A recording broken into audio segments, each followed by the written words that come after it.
They left an 18-year-old girl to freeze. No food, no money, no one who would come looking. Just a single blanket, already stiff with frost, and a road that led nowhere but deeper into the cold. The mountains had swallowed her whole. Miles of white silence, no smoke, no shelter, no sign that anything living had passed through in weeks.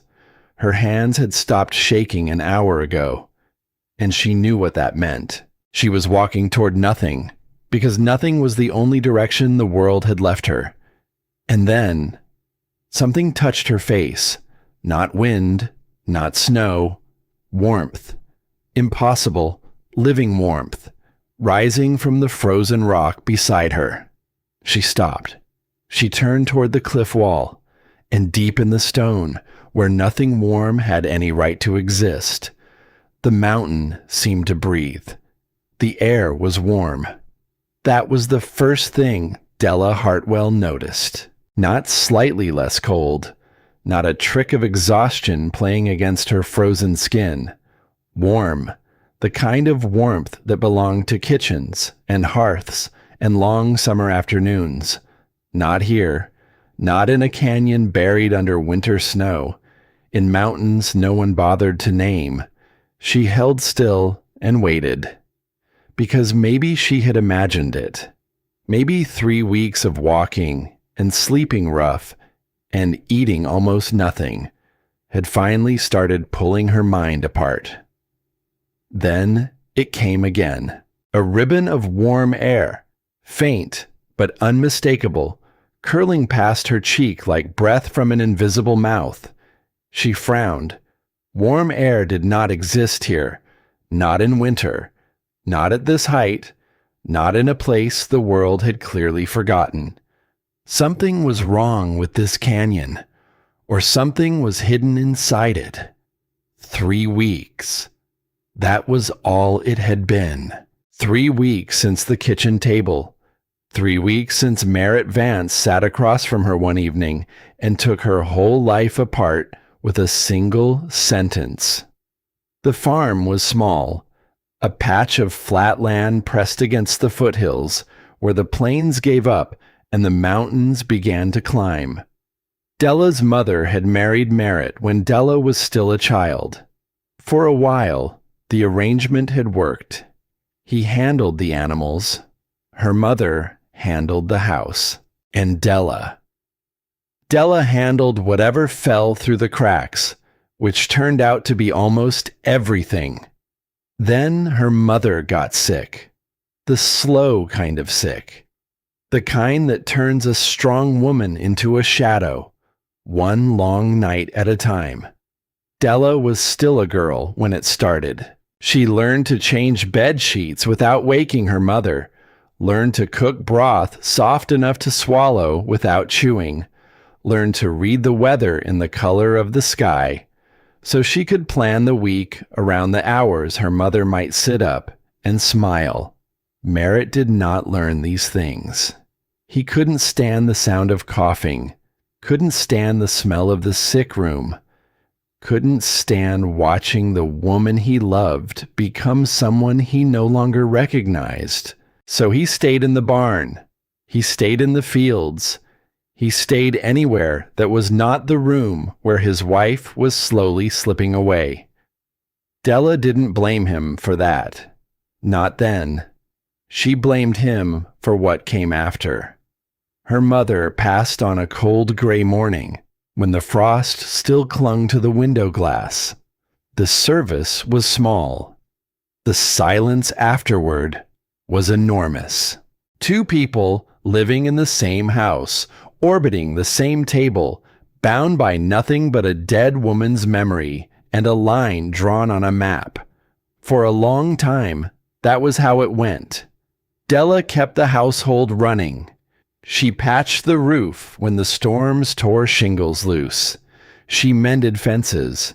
She split firewood, because Merritt never split enough. She cooked meals he ate without a word.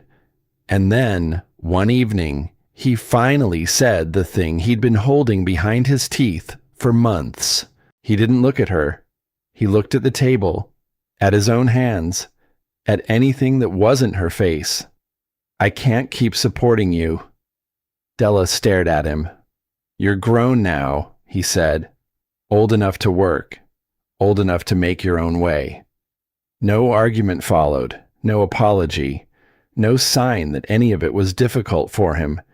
Instead, she saw something on his face that cut deeper than the words. Relief. He was relieved that she wasn't making it harder. Della stood, pushed in her chair, said one word. Fine. Then she walked to her room and did not cry, because crying was a thing you did when someone was still listening. By the next morning, her belongings sat outside the front door. A blanket, a change of clothes, a lantern, a small cooking pot, a few worn bills folded into her palm. That was everything she owned in the world. Before she left, she stepped into her mother's room. The door hadn't opened since the service. Dust covered the dresser. The curtains stayed drawn. The bed was still made, exactly the way Della had made it, the morning her mother stopped breathing. On the shelf by the window sat a small notebook wrapped in cloth. Her mother's handwriting marked the first page, a journal begun somewhere in those final months, the letters growing shakier as the pages went on. Della picked it up. She did not open it. She wasn't ready. She pushed it into her coat pocket beside the last of her money and walked out into the cold. By midday, she was moving toward the mountains, away from the only home she had ever known. No one stopped her. No one came after her. She'd meant to find work, something seasonal, something that would carry her through until spring, when the roads opened and the world grew wide again. She knew how to work. She knew how to keep a stove burning and a fence standing and a dying woman comfortable through the longest hours of the night. Surely someone would need hands like that. Then the weather turned. The first heavy snow arrived far too early. Trails vanished. Every path she'd counted on disappeared beneath the white. Suddenly, survival mattered more than plans. She stopped in a small mountain town, hoping to buy supplies. The only building with its light still burning was a little general store. Behind the counter stood a woman with silver hair pulled back tight and eyes that seemed to miss nothing. Vera Loomis looked at Della the way a person reads a page they already suspect they won't like. The torn pack, the mud on the boots, the hollows beneath the eyes. You running from something? The woman asked. I'm not running, Della said. I was put out. Vera's expression didn't change. Girls say that all the time. And next week, the sheriff comes asking why I sold goods to a child who left home. Della set her money on the counter. Just enough for salt and beans and matches. Real money, she said. You want to sell or not? The woman pushed the bills back across the wood. Out of my store. Della didn't argue. She didn't plead. She took her money, put it in her pocket, and walked back into the cold. Some doors, she was learning, only opened one way. Days later, she found the canyon, a place that looked forgotten by everything except stone and weather. Cliffs rose on both sides, so high the daylight only reached the bottom for an hour or two. A thin stream cut through rock worn smooth by centuries of moving water. Most people would have turned back. Too narrow, too far, too easy to disappear inside. For Della, it felt almost like a place that had been waiting, and now she stood pressed against the cliff wall, that impossible ribbon of warmth brushing her frozen face again and again. She followed it, slowly, one careful step at a time, The warmth grew stronger, not much, but enough to be certain, until she reached a stretch of stone that looked like all the rest. Rock, ice, snow. Then she saw it. A narrow crack hidden behind a curtain of hanging ice. Warm air flowing through it, melting a thin trickle of water that froze again just below. Her heart began to pound. She stepped closer. The crack widened near the bottom. Not much. Just enough for someone willing to squeeze sideways through cold, dark stone. She turned, pushed through, and stopped. Because the space beyond the crack was not a crack at all. It was a chamber, a large one. And when she raised her lantern, the light fell on something that made her breath catch in her throat. Someone had been here before her. The chamber stretched far beyond the entrance, 20 feet wide, maybe more. The ceiling rose high enough that she could stand without ducking her head. The floor was dry stone, uneven but solid, and the air inside was warm. Not summer warm, not house warm, but so different from the frozen canyon behind her that it felt like stepping through a door between two separate worlds. Della pressed her palm against the wall. Not cold. She touched another. The same. Something deep beneath this mountain was making heat and pushing it up through the stone, the way a hearth warms a floor from below. She stood there a long moment, just breathing. The warmth reached her fingers first, then her wrists. Then, slowly, the deep ache in her hands began to loosen, the way a fist loosens when it finally decides to stop holding on. She had forgotten what it felt like to not be cold. 3 weeks of walking had made the cold feel like a part of her, like a second skin she could never take off.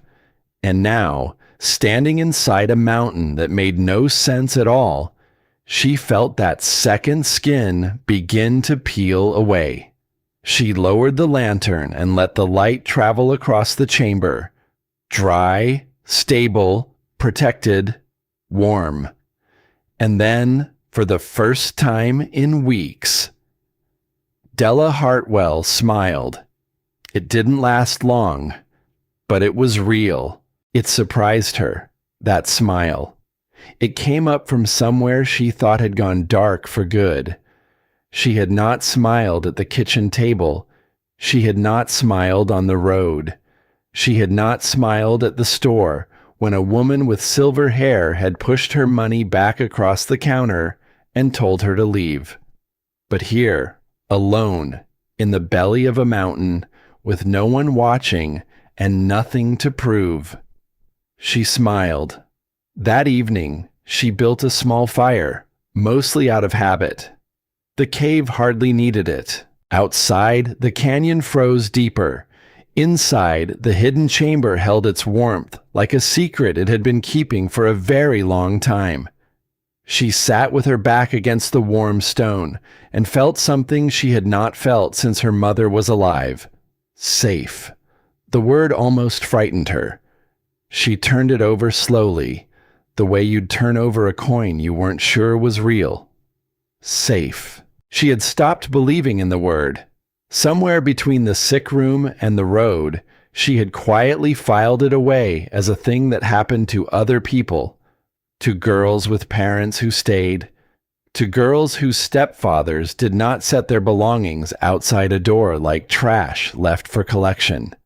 But the stone at her back was warm, and the wind, howling somewhere far above her, could not reach her here. She let herself have that, just for one night, because the morning would bring work, and Della had never once run from work. The next day, the discovery grew stranger. Someone had lived here before, a long time ago, judging by the state of what remained. Old wooden shelves still clung to the walls, held by hand-forged iron brackets, their surfaces warped and gray with age. Broken crates sat in the corners, buried under dust and cobweb. A rusted lantern hung from a beam wedged between two outcroppings near the ceiling. Whoever had been here had not simply sheltered in this cave. They had made it a home. Della moved through the chamber slowly, touching things. The brackets, driven deep into solid rock by someone who had known exactly how deep to drive them. The shelves, warped now, but still holding. The beam overhead, wedged into place with a patience she could feel across all the years between them. This was not the work of someone passing through. This was the work of someone who had meant to stay, and then they had left, or vanished. Behind one of the collapsed shelves, pushed into a crack in the rock as though someone had meant to hide it, Della found a notebook bound in leather. The cover was spotted with mold. Many of the pages had bled together with damp, the ink lost forever. But some pages had survived. The handwriting was small, precise. The hand of a person who recorded things carefully, because in a place like this, a careless mistake could cost far more than embarrassment. Each entry was marked at the bottom with 2 letters. E.S. Della sat down on the cold stone with the notebook in her lap, and she read. The entries were practical. Which corners of the chamber held heat the best? How to angle a fire so the smoke followed the natural draft toward the entrance, instead of filling the room. Where to dig a channel if the stream outside rose during a heavy thaw. She read them the way another girl might have read letters from a friend, because that was what they felt like. Notes left by someone who had solved, one by one, every single problem she was only just beginning to face. She was not the first person to be cold here. Not the first to be alone here. Not the first to look at these walls and wonder if they might, against all reason, keep her alive. Someone had come before, and someone had left instructions. Then she found a page that made her stop and look up. The handwriting was the same, but the words carried a different weight. The south vent must never be blocked. If it seals while a fire burns, the air in this chamber turns to poison within hours. The cave becomes a grave. Keep it open. No exceptions. Della's eyes moved slowly to the far corner of the chamber. There, near the floor, she had already noticed a faint stirring of air. A narrow opening in the rock, no wider than her fist, through which a thin, steady current flowed outward. The south vent. She had not thought much of it before. She would never forget it again. She got up. She crossed the chamber. She knelt beside the little opening and held her palm before it, and felt the faint, patient breath of the mountain flowing out into the cold. So small, so easy to overlook. And, if that page was true, the difference between a home and a grave. She read on into the evening until the lantern burned low. The final pages of the notebook were gone, not worn away, not lost to damp, torn out, ripped clean from the binding, as though someone had wanted to be certain those last words would never be read. Della ran her thumb along the ragged edge where the pages had been. Someone had done this on purpose. Not the damp, not the years. A hand, a decision. 2 letters. E.S. A person who had built shelves inside a mountain and written careful warnings about air and water and heat. A person who had come here and then disappeared so completely that even their final words had been taken away. She set the notebook on the shelf beside her mother's journal. 2 books, two people who had vanished from the world. And Della, standing in the low light between them, could not shake one strange thought: that maybe some things in this world are not finished by the people who begin them, that maybe some things wait, patient as a warm current in cold stone, for the right person to come along and pick up the pen. The days that followed became work. Constant, physical, purposeful work. And work, Della understood. She repaired the shelves with wood scavenged from dead pines in the canyon. She cleared the debris from the chamber floor. She built a sleeping platform in the warmest corner, following the notes E.S. had left behind about where the heat gathered thickest. She stacked her few supplies on the mended shelves. She gathered firewood and set it near the entrance, where the cold, dry air would keep it from rotting. The work filled her days, and it filled something else too. Because a person alone in a mountain has a great deal of time to think. And thinking, for Della, had never been a soft place to rest. When her hands were busy, the thoughts stayed quiet. When her hands stopped, the kitchen table came back, the sound of a chair pushed in, a man who could not look at her while he took her whole world apart. So she kept her hands busy. Slowly, the cave changed. It stopped being a strange accident of stone and became something else. A home, not a soft one, not a permanent one, but a place that belonged to her in a way the farm never had, because she had built every piece of it with her own two hands, and no one had given it to her. No one had put it outside a door for her to collect.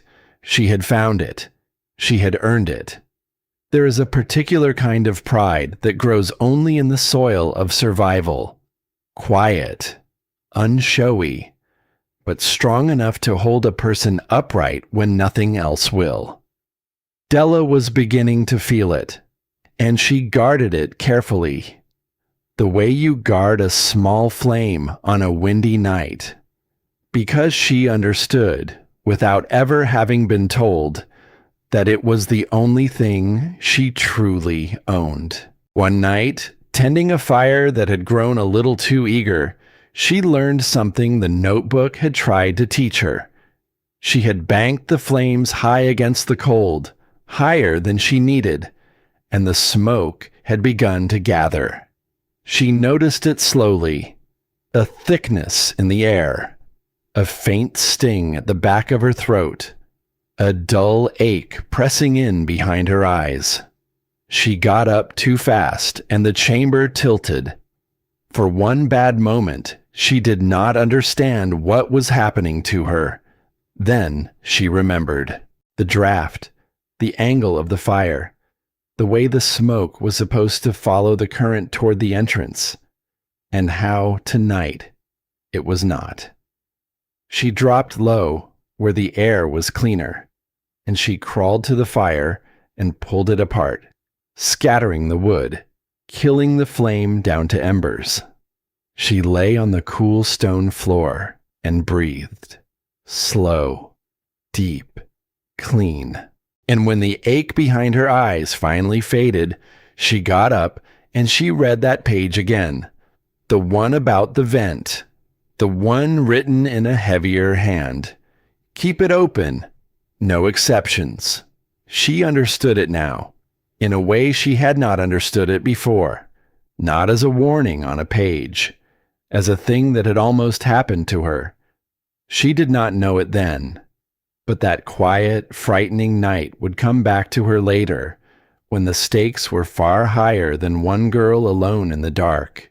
The mountain, it seemed, taught its lessons early, so that a person would remember them when remembering mattered most. Then the water came. It happened on the 9th night. She woke to a sound that did not belong, not the distant murmur of the stream outside, which she had long grown used to. This was closer. She lit the lantern, and saw it at once. Water, seeping through a crack at the base of the eastern wall, spreading in a slow, dark sheet across the stone floor toward her sleeping platform. Somewhere above the canyon, snow had melted fast and mixed with rain, and the stream had risen in the dark. Her stomach dropped. But she did not freeze. The notebook had warned of this. E.S. had written of drainage, of a channel along the eastern wall that could carry the overflow toward a second crack and send it back outside before it ever reached the living space. Della grabbed her cooking pot. It was the only digging tool she had. She dropped to her knees on the cold, wet stone and began to scrape. The floor was hard. The pot was never made for this. Her fingers cramped. Her knuckles split. Her knees ached against the rock. She worked in the dark by the light of a single lantern, following the fading memory of a stranger's handwriting. Hour after hour, she carved a shallow trench along the wall, 6 inches deep, 12 feet long. The water kept rising while she worked. She could hear it, that soft, spreading whisper across the stone, always a little closer than before. There was a moment, somewhere in the deepest part of that night, when the trench was only half dug, and the water had reached the edge of her platform, and her arms had stopped obeying her the way arms do when they have simply had enough. And a smaller voice inside her whispered the thing it always whispered. Stop. Sit down. No one is watching. No one would blame you. She sat back on her heels in the dark, breathing hard, water soaking through the knees of her clothes, and for one long moment, she almost listened. But Della had learned, long ago, in a sick room by a low-burning stove, that the body can go much farther than the mind believes. She had learned it changing sheets at 3 a.m. She had learned it spooning broth between cracked lips. She had learned it on all the nights when giving up would have been so much easier and so much kinder to herself, and so completely impossible. You do not stop, not while there is still something to hold on to. Her mother had never said those words, but she had lived them every single night until the last one. So Della picked up the pot again, and she kept scraping. By the first gray light of dawn, the water was flowing. Down her trench, out the second crack, away from the platform, away from her. The chamber floor began to dry. Della sat back against the wall, hands raw, breath ragged, and she looked at what she had made in the dark. It worked. She had made it work. She let herself rest there just for a moment, with the water running out of her home instead of into it.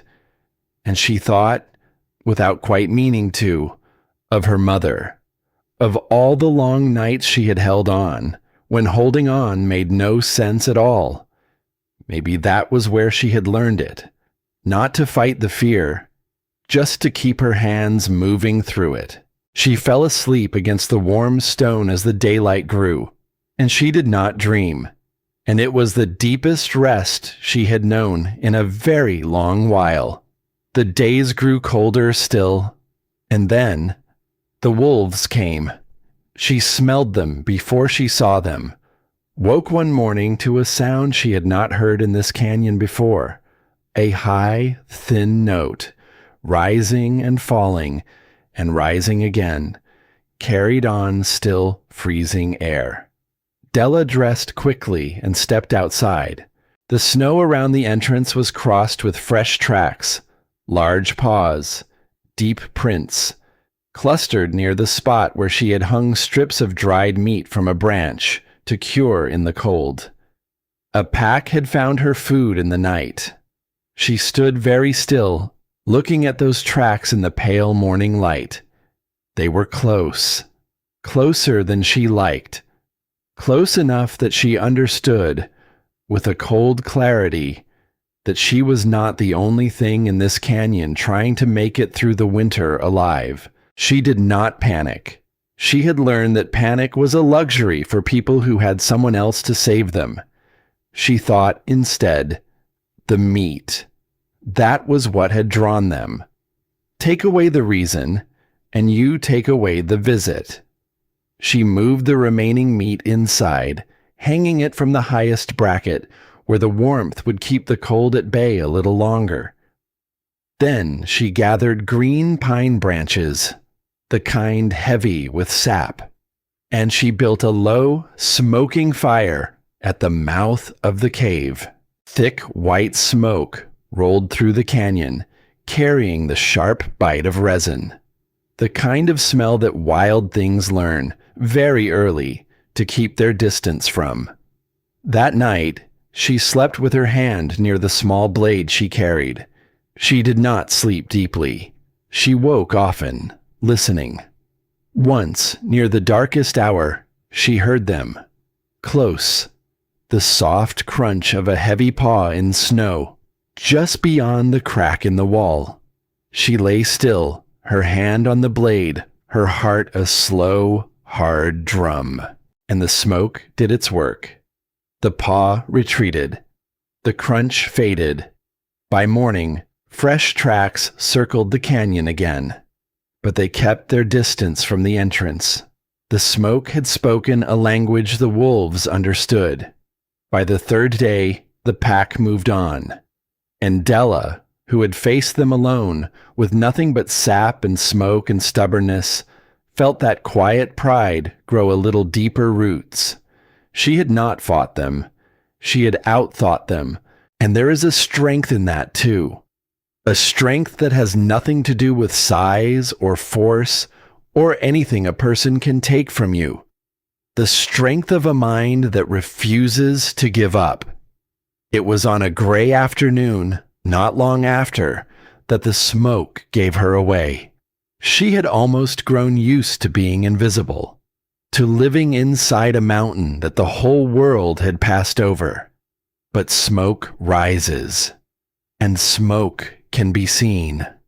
A man came up the canyon following it. He was big, broad through the shoulders, with a gray beard that had clearly gone untrimmed since the leaves first fell. His hands were scarred by more hard winters than most men see in a lifetime. His name was Amos Rourke. He had run his lines through the high country for longer than he cared to count, and in all that time, he had learned to trust the land more than he trusted people. He had seen bears. He had seen storms. He had seen the aftermath of things most people never had to look at.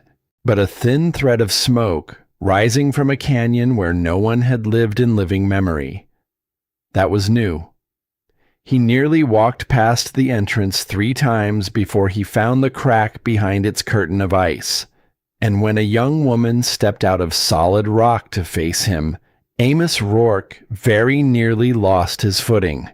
For a moment, the two of them just stared at one another, the old trapper and the girl who had come out of the mountain. "Where did you come from?" he finally asked. Della almost smiled. "Inside," she said. Amos looked at the cliff, then at her, then back at the cliff. "There's no inside," he said. "That's a wall." She only pointed at the crack. He squeezed through it, cursing softly as the stone scraped both his shoulders. A few minutes later, he came back out. Slowly, shaking his head, the way a man shakes his head when the world has just made a quiet fool of everything he thought he knew. "No," he said. Della's mouth curved. "No what?" He pointed a thick finger back at the wall behind him. "There's a house in the mountain." "More or less," she said. Amos did not ask her how she was feeling. He did not ask about her past or her plans, or how a girl her age had ended up alone in the highest, coldest place in the valley. Instead, he walked back inside and looked at everything with the eyes of a man who had spent his whole life keeping himself alive outdoors. He checked the drainage trench along the eastern wall, and he nodded. He studied the way the fire was set to follow the draft, and he nodded again. Then he pressed a hand to the sleeping platform and frowned. "You need birch bark under this," he said. "Keeps the ground damp from creeping up into your bedding while you sleep." He didn't wait for her to answer. He walked back out, stripped bark from a birch near the stream, carried it in, and laid it beneath the platform himself. He never once asked if she wanted the help. And Della, watching him, understood something about the man in that moment. That was how Amos Rourke said he respected what a person had built. Not with words, not with praise, with birch bark. It was a language she understood. Because it was her language too. Her mother had spoken it. On the good days, near the end, when the words came hard, she had not said, "I love you." She had reached up with a thin hand and tucked a strand of hair behind Della's ear. Some people say the biggest things in the smallest ways. Della was beginning to think those were the only people worth trusting. They sat together outside the entrance as the light began to fade, and Amos, being a man who did not waste time, got to the point. "You know whose land this is?" he asked. Della shook her head. "Garrett Voss. His family lays claim to this canyon and most of the ground around it. Has for a long while. Longer than you've been alive." He looked out at the darkening cliffs. Nobody's ever quite sure how much of that claim is real, and how much is just a loud voice and a long shadow. But nobody much wants to find out either. "Voss runs the town the way his father ran it before him," he went on, quietly, firmly, and folks who push back against him tend to find a reason to move on. He turned to look at her. "So if he learns you're up here, he'll come." Della looked at the walls of the canyon, rising black against the last of the light. "Then let him come," she said. Amos studied her for a long moment.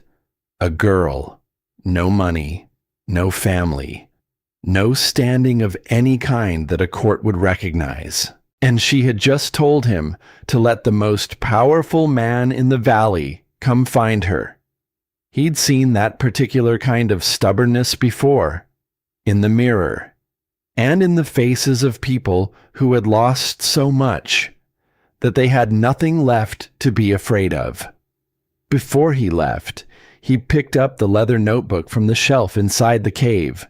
He turned a few pages, reading slowly, his lips moving just a little the way they did when he concentrated.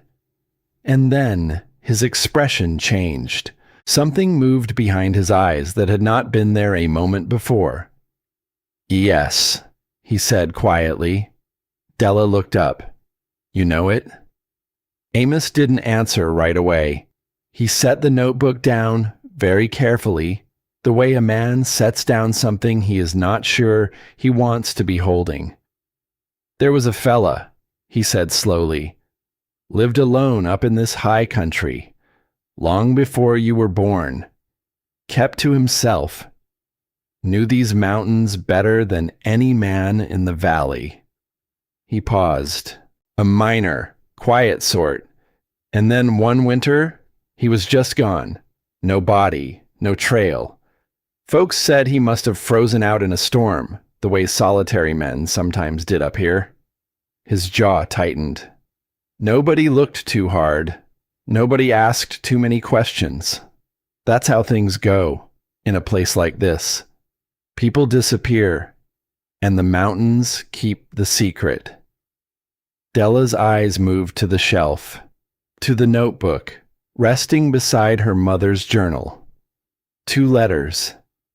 E.S., the man who had built these shelves, who had written of drainage and heat and a vent that must never close, the man whose final pages had been torn from his own hands. What was his name? She asked very quietly. Amos looked at her for a long moment. Give me a few days, he said. There's someone in town remembers more than I do.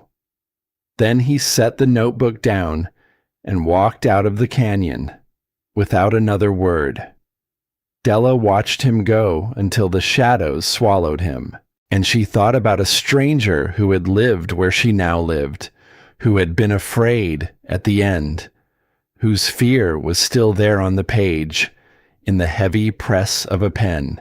She was not afraid, not yet, but she was beginning to understand that in this valley a person could vanish, and the world would simply close over the place where they had been, smooth as ice over a stream. Word travels fast in small mountain towns. Places like that survive on stories almost as much as they survive on firewood. And a girl living inside a cliff wall was the best story that Valley had heard in years. The versions multiplied with every telling. She had married a spirit of the mountain. She had found a cave full of gold. She was a witch who had bargained with the cold itself for a warm place to sleep. People laughed as they told it. They laughed in the warmth of their own kitchens, safe behind their own doors, and they called it ridiculous. A girl, living in a hole in the rock, like an animal. Della never heard the laughter, and she would not have cared if she had, because while the town laughed, the cave kept proving itself. Every day the cold pressed harder against the canyon, and every day the warm chamber held. The laughter and the truth were moving in opposite directions, and Della, who had learned long ago that the loudest voices are rarely the right ones, simply kept building. Amos came back 4 days later. He carried rope, a good steel knife, a bag of salt, and something heavier than any of it, information. He sat at the entrance, his back against the rock, and he did not touch the food he'd brought. Asked around, he said. Careful, quiet. There's a few old-timers in town who remember things the young ones never learned. He looked at her.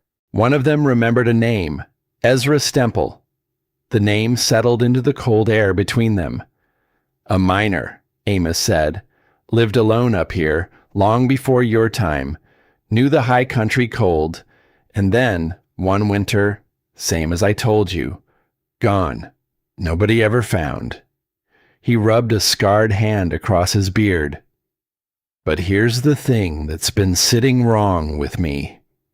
He leaned forward. I mentioned that name in town. Just dropped it into talk, easy as weather. Ezra Stemple, and a man I was speaking to. A man whose family this canyon supposedly belongs to. He paused. He set his glass down so hard the bottom of it cracked. Della went very still. He said he'd never heard the name, Amos went on. Swore it clean. But a man who's never heard a name doesn't crack a glass when he hears it.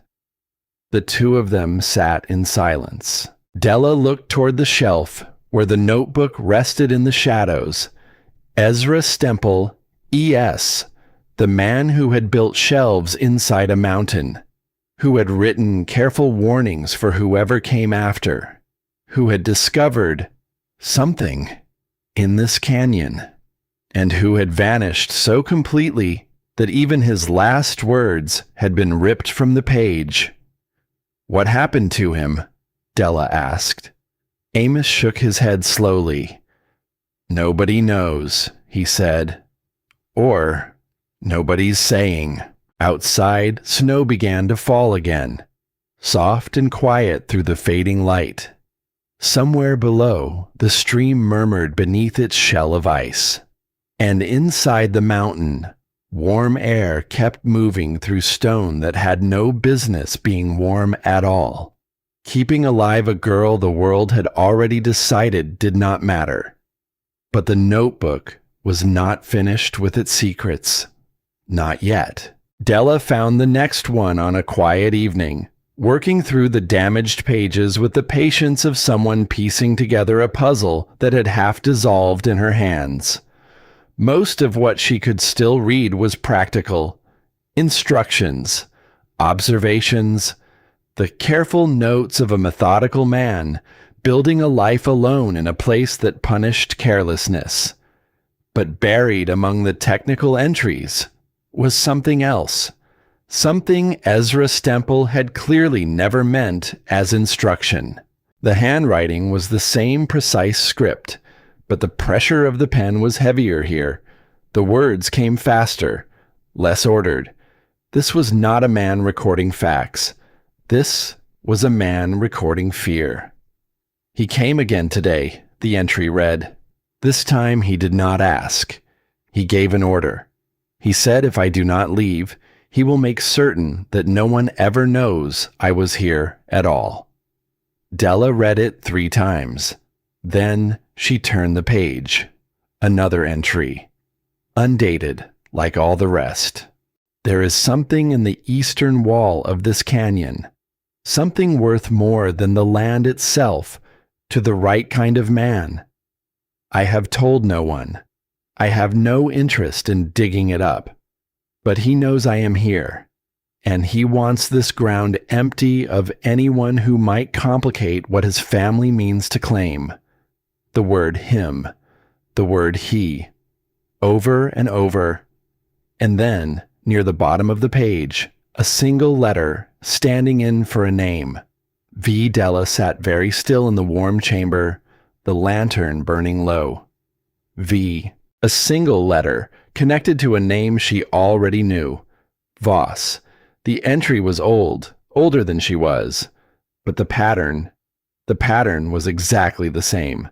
A Voss wanting someone off this land. A Voss making threats. A Voss expecting a quiet, powerless person simply to obey and disappear.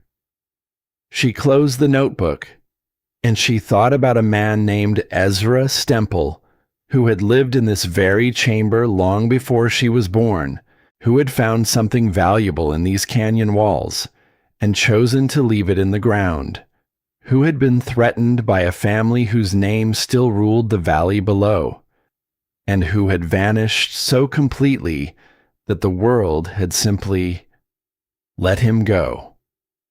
A cold thought settled over her then, colder than anything the canyon could offer. If they had done it once, they could do it again. When Amos climbed up the next afternoon, she showed him the passage.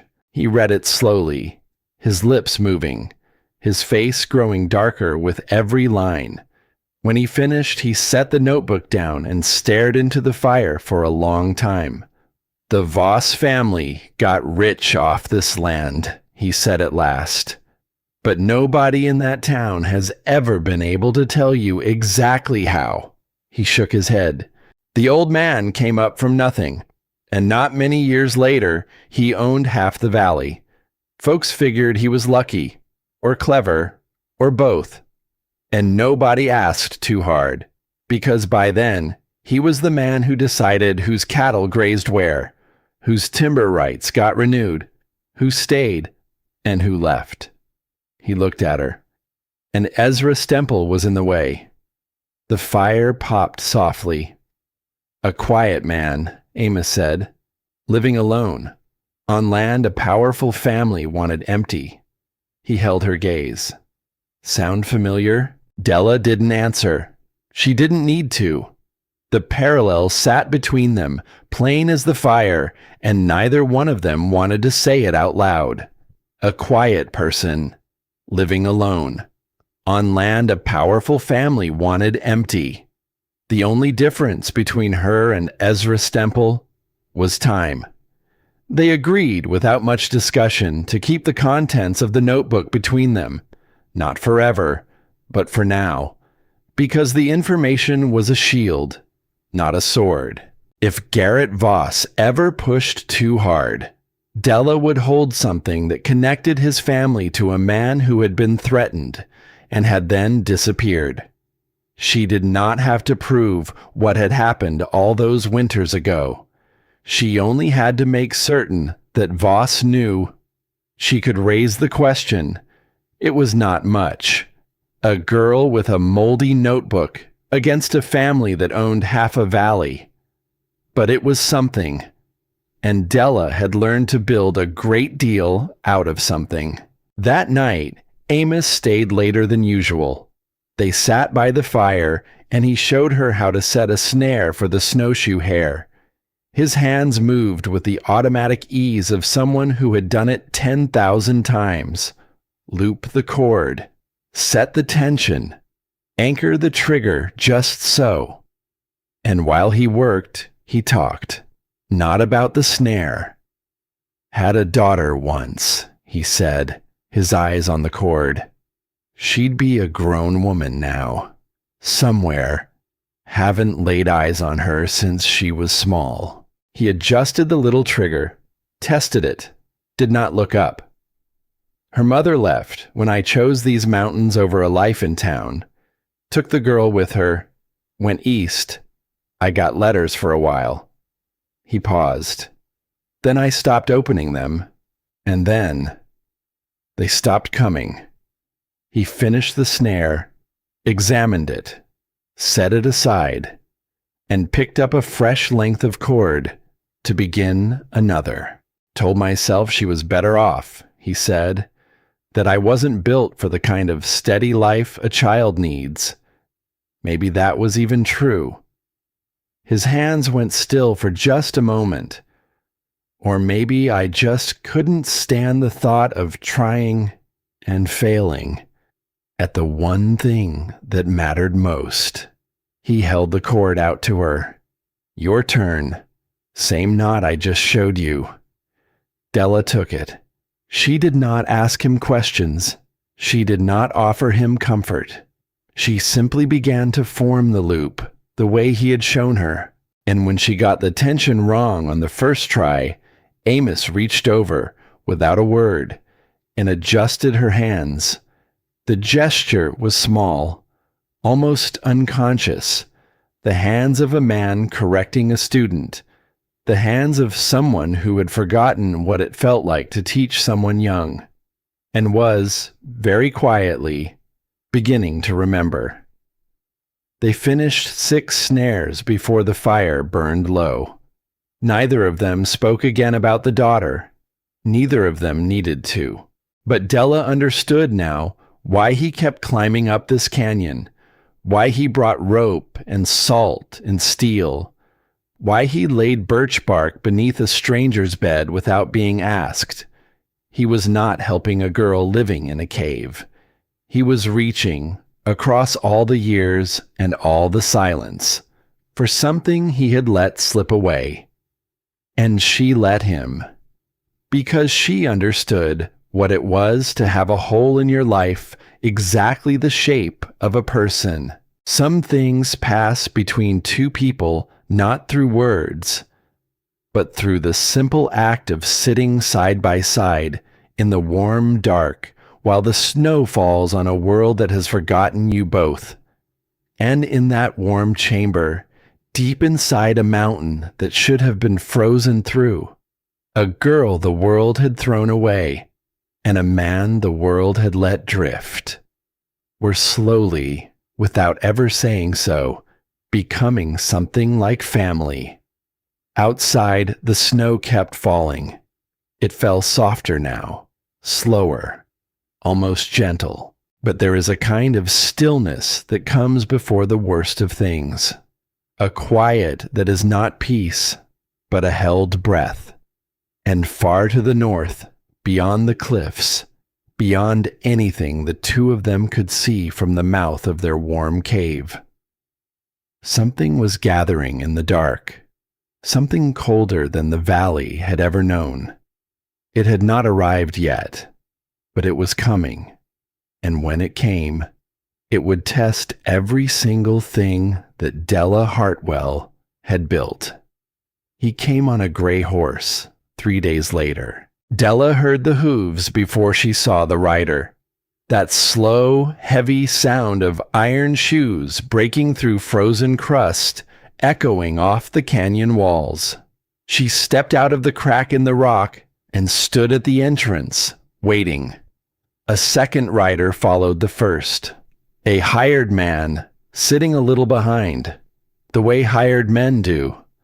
Both of them wore sidearms, not drawn, not raised, just visible, the way a powerful man wears power, where you can see it, so no one has to explain it. The first rider stopped near the frozen stream.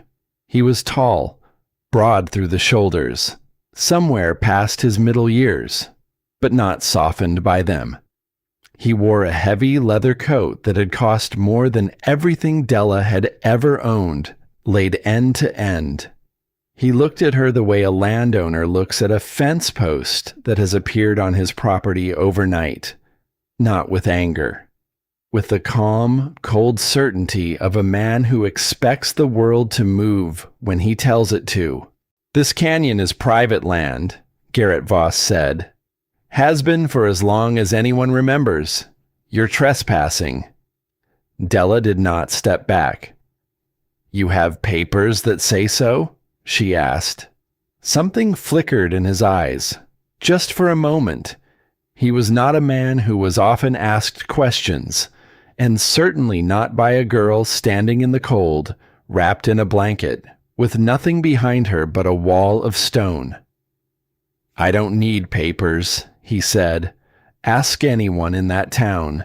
"If everyone already knows," Della said, "then I suppose you didn't need to ride all the way up here to tell me." The words landed. She watched them land. Something tightened in the muscles of his jaw. He controlled it, the way a man controls a horse that has started to shy. But she had seen it. He was not used to being spoken back to. And Della, who had spent 3 weeks learning exactly how little she had left to lose, found that she was not afraid of him. That was the thing about having nothing. It made a person very hard to threaten. Voss leaned forward in his saddle. The leather creaked. "You have 3 days," he said. "Then I expect this canyon to be empty." Della said nothing. She had learned that silence sometimes says more than any answer. Voss turned his horse. The hired man turned with him, and just before the sound of the hooves carried him out of earshot, he spoke once more, without looking back. "Winter's long, up here," he said. "A girl, alone, in the mountains. A great many things can happen, and no one ever hears about most of them." Then he was gone. The hoofbeats faded. The canyon went quiet. And Della stood at the entrance for a long time, feeling the cold settle back over the place where his voice had been. She understood what he had said, and she understood what he had not said, because she had read it already, in a moldy notebook, in the heavy press of a frightened man's pen. He said, "If I do not leave, he will make certain that no one ever knows I was here at all. The same land, the same family, the same quiet, patient threat." Ezra Stemple had heard those words, or words very much like them, long before Della was born. And Ezra Stemple had vanished. She did not sit down and turn the fear over in her hands. That was not her way. Instead, she walked to the woodpile, and she picked up the axe Amos had left her, and she began to split kindling, swing after swing, the blade biting clean into the pine, the rhythm steady, the sound of it filling the canyon where a powerful man's voice had been only moments before.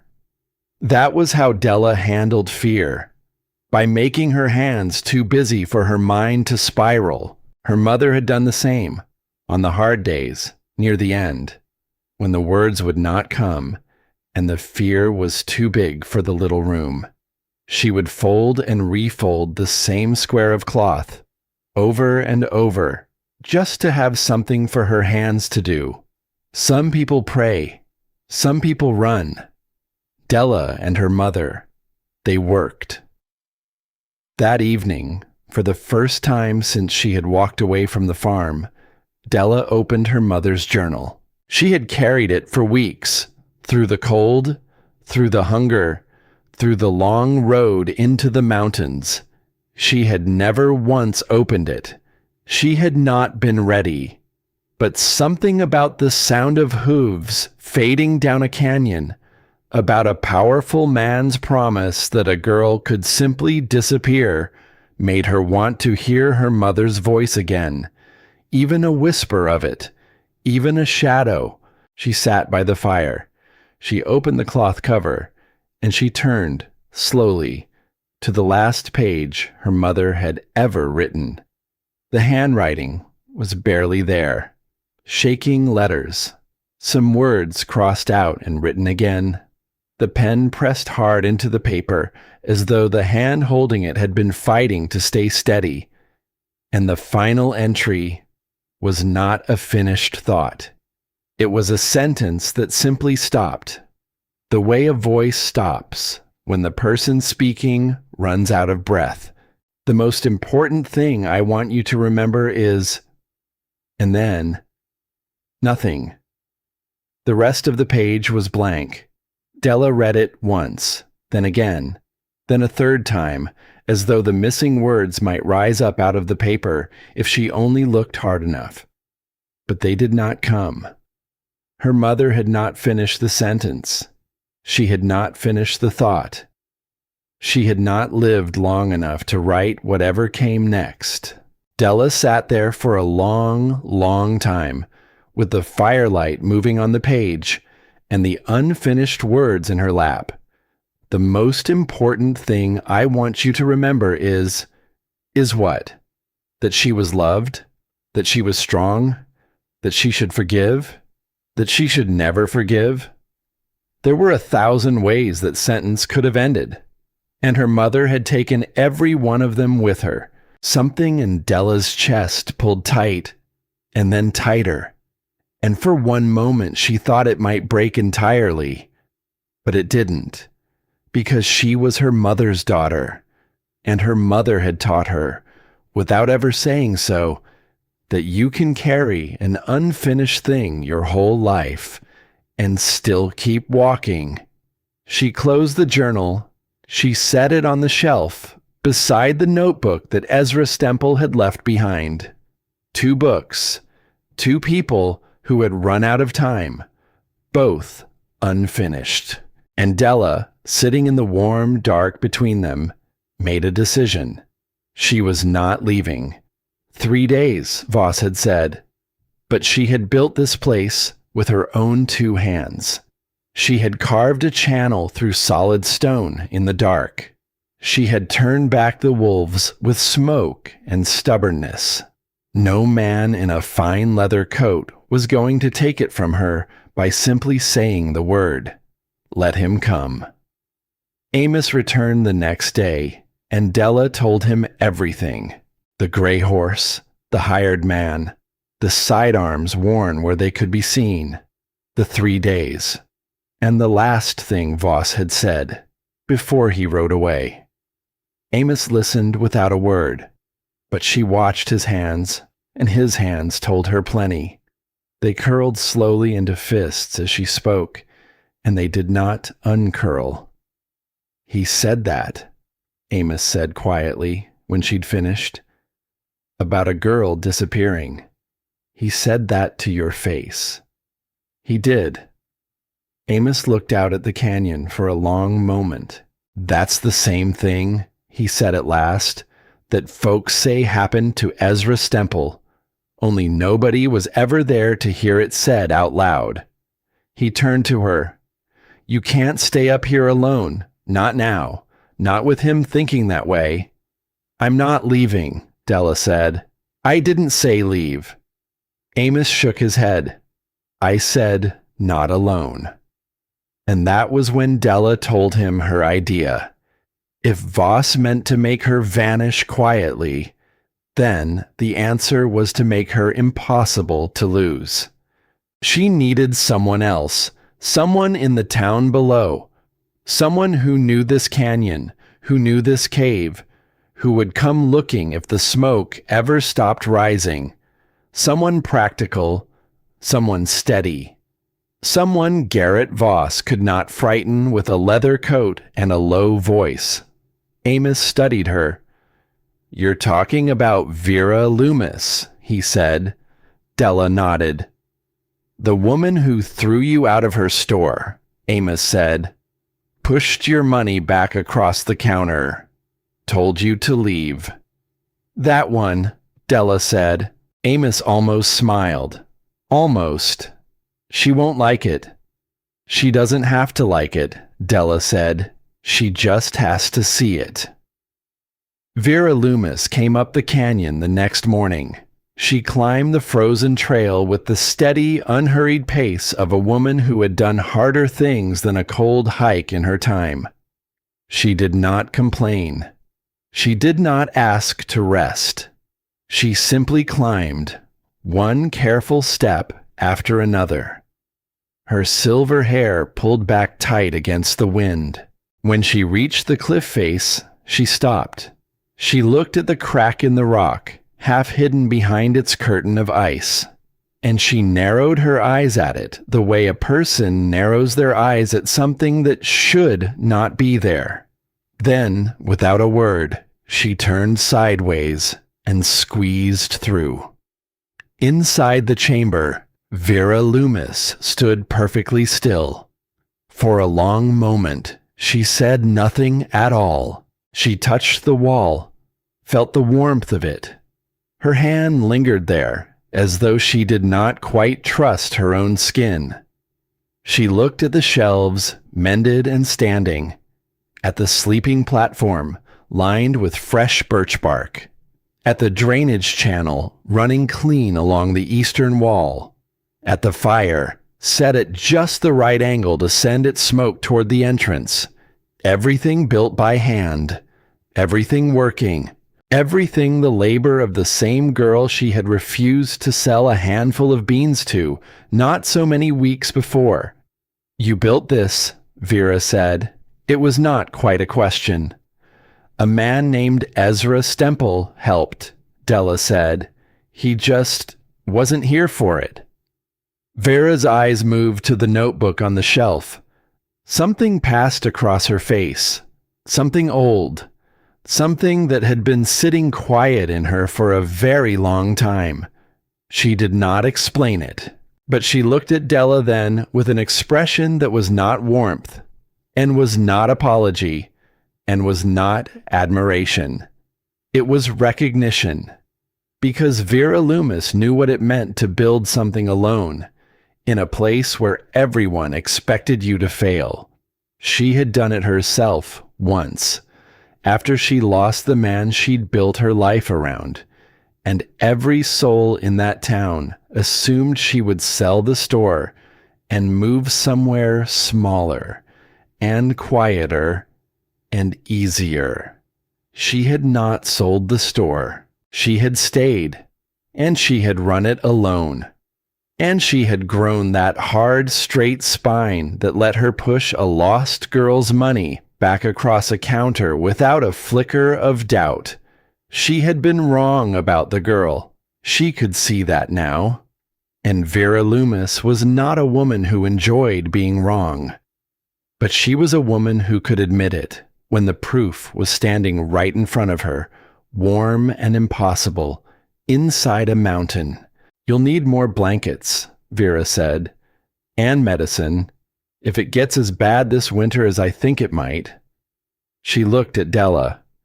People talk down in the town about the weather turning, about something building up beyond the ridges. Old folks feel it in their joints. The animals have gone strange. The birds went quiet a week ago, all at once. Her voice dropped. I've lived a long time in these mountains, and I've never felt the cold settle in the way it's settling in now. She did not say it like a warning. She said it like a fact, the way you'd note that a stove had gone out, but the weight of it filled the chamber all the same. The next day, Vera climbed back up the canyon. This time, she carried a canvas pack heavy on her shoulders, wool blankets, thick and gray, a box of tallow candles, and a bundle wrapped in oilcloth that she set down carefully on the shelf. Della opened it. Bandages, a bottle of dark tincture, thread and needles for stitching a wound closed, a smaller bottle of something for pain, the supplies of a woman who had spent years tending to hurts in a place where the nearest doctor was 2 hard days away. If the cold gets bad, Vera said, and people go looking for shelter, some of them will get hurt getting here. Frozen fingers. Falls in the dark. You'll want these. She looked around the warm chamber at the space that could hold far more than one girl. And Della understood in that moment that Vera had already thought it through. That the woman who had once refused her a handful of beans was now quietly imagining a day when this cave might hold half the valley. Before she left, Vera stopped at the entrance. She turned back, and she asked a question that was not casual at all. That vent, she said, the one the notebook writes about, the one that carries the bad air out. Della pointed toward the narrow opening in the far corner, near the floor. You keep that clear, Vera said. Whatever happens, no matter what. You do not ever let it close while a fire is burning. She did not explain why. She did not need to. She had seen what sealed spaces did to the air inside them. She had seen strong men laid low by a poison they could not see or smell or taste until it was already too late. I'll keep it open, Della said. Vera held her gaze a moment longer. Then she nodded once and turned and made her way back down the frozen trail. And Della stood at the entrance, watching her go, and thought about how strange it was that the person who had once shut a door in her face was now the person helping her keep a door open. But Garrett Voss was not a man who made a threat and then forgot it. Della learned that 2 mornings later. She woke before the light, the way she always did now, and she went to the entrance to look at the sky, and she stopped. Someone had been in the canyon during the night.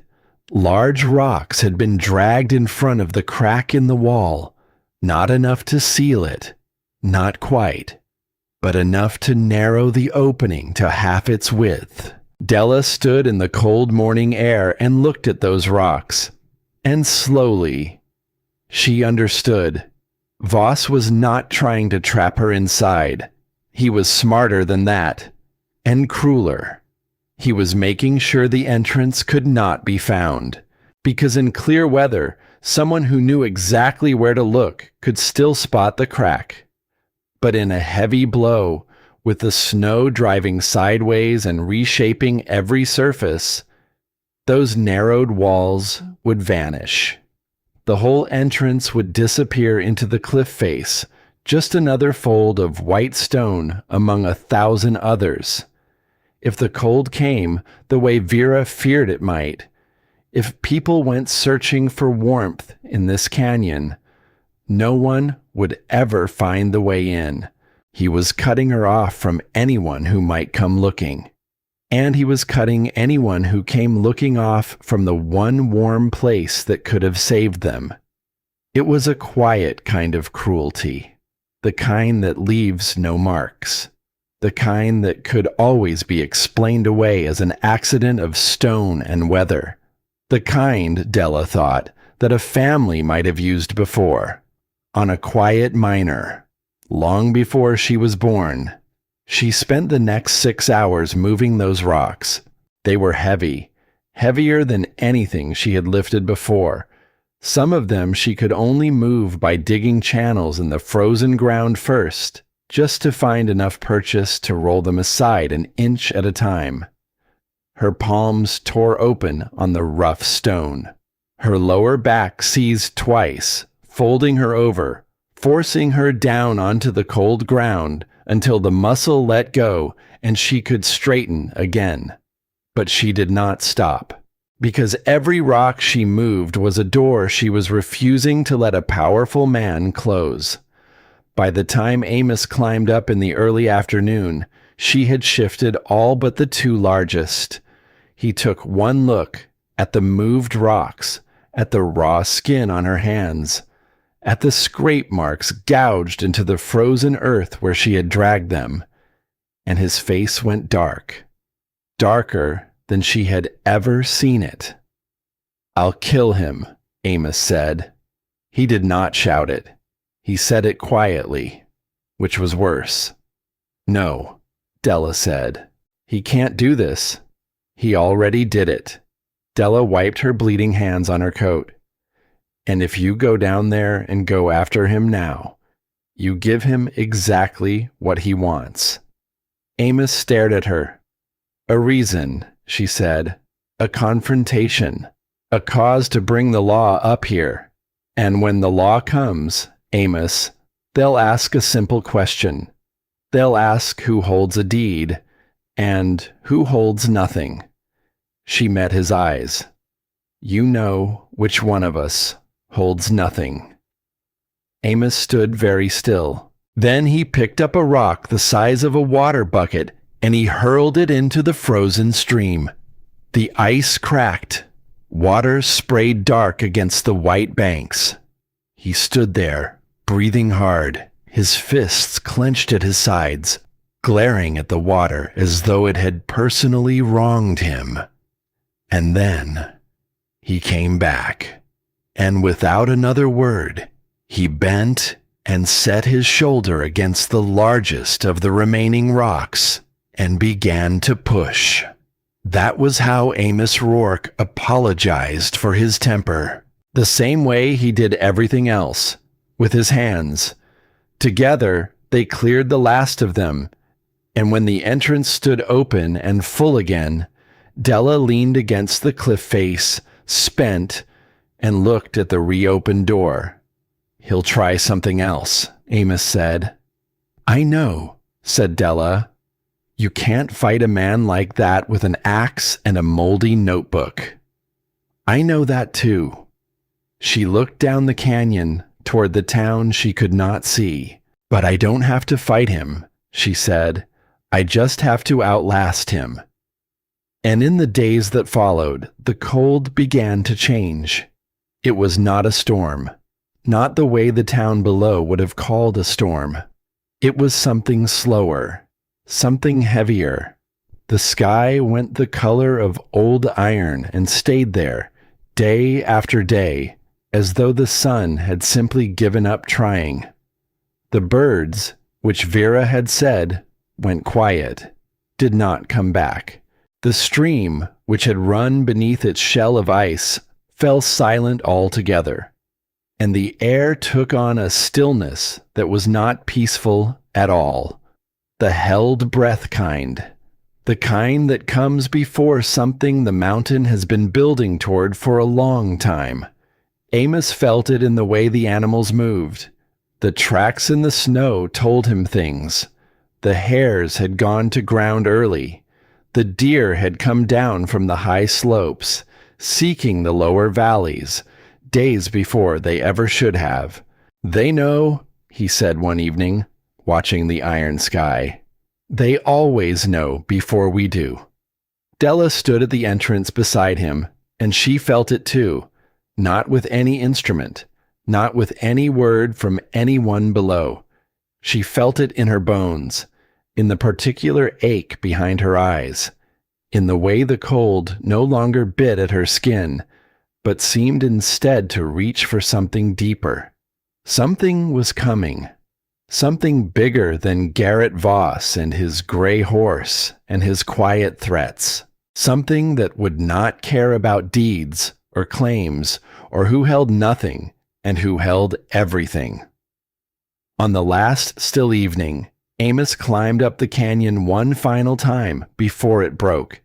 He found Della inside, stacking firewood against the chamber wall. More than she could ever need. Row upon row of it, dry and ready. He looked at all that wood, then at her. "You feel it too," he said. It was not a question. Della nodded. Amos looked slowly around the chamber, at the warm stone, at the mended shelves, at the platform, and the blankets, and the medicine Vera had brought. At the whole impossible refuge that a thrown-away girl had built out of nothing, inside a mountain the entire valley had laughed about. Then he looked toward the entrance, toward the low, iron-dark sky beyond it. "You staying?" he asked. Della glanced back at the warm chamber behind her, the home she had made from cold stone and stubbornness and a dead man's careful notes. "Yeah," she said. Outside, the first flakes had already begun to fall. They came down slow at first, soft and quiet, drifting through the still air, almost gentle, almost kind. But Della had learned enough by now to know that the gentlest beginnings often carry the hardest endings. She watched the snow gather on the frozen ground, and somewhere beyond the ridges, in the great dark, the animals had already fled. The thing that had been building all those long, still days finally began to move. It did not arrive gradually. It arrived the way a dam breaks. One moment, the world was still, and gray, and waiting. The next, the mountains simply vanished behind a wall of white so thick that Della could not see the far side of her own canyon from the entrance. The wind tore through the narrow gap with a sound that was not quite a sound, a force, a vibration she could feel in her teeth, in her bones, in the deep places of her chest. The snow did not fall.